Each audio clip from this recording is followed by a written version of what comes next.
ये बात उस समय की है जब मैं 14 साल का था। मुझे फिशिंग सीखनी थी, तो मैंने अपने बड़े भाई से कहा कि वो मुझे फिशिंग करना सिखाए।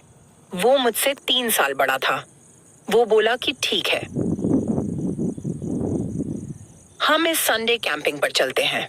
मेरे भाई ने 3 दिन तक की कैंपिंग की ट्रिप की योजना बनाई।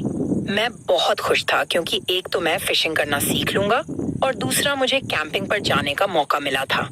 रविवार के दिन मैंने और मेरे भाई ने कैंपिंग का सारा सामान इकट्ठा किया और हम मेरे भाई की कार में बैठकर हमारे गांव की पास की पहाड़ियों की तरफ निकल गए।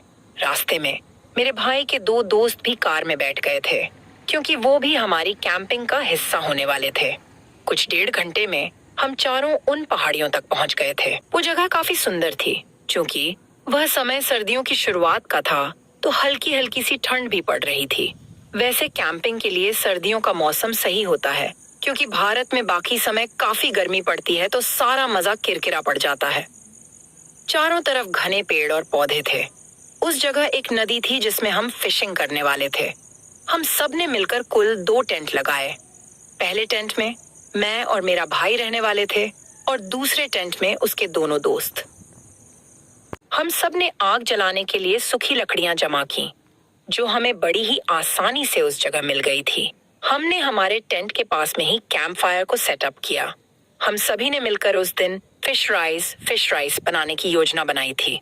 राइस तो हम अपने साथ घर से ही लाए थे, बाकी मछलियां तो हम उस नदी से पकड़ने वाले थे। हमने आग में चावलों को उबलने के लिए रख दिया था और हम सभी नदी के किनारे मछलियां पकड़ने के लिए बैठ गए। मेरे भाई के दोस्त तो फिशिंग कर रहे थे और मेरा भाई मुझे फिशिंग करना सिखा रहा था।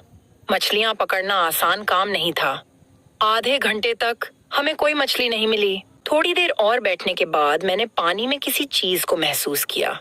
मुझे लगा शायद वो कोई मछली होगी, पर वो जो कोई भी चीज थी आकार में काफी बड़ी थी। मतलब ये थोड़ा अजीब था क्योंकि वह नदी ज्यादा बड़ी नहीं थी और न ही ज्यादा गहरी। फिर वो इतनी बड़ी चीज उस नदी में क्या थी? मैं जोर से चिल्लाया, वो देखो पानी में वो क्या इतनी बड़ी चीज है, मेरा इतना। कहते ही सभी पानी में देखने लगे, पर पानी में कुछ भी नहीं था। मेरे भाई ने हंसते हुए कहा कि पानी में मछली इतनी आसानी से नहीं मिलती है।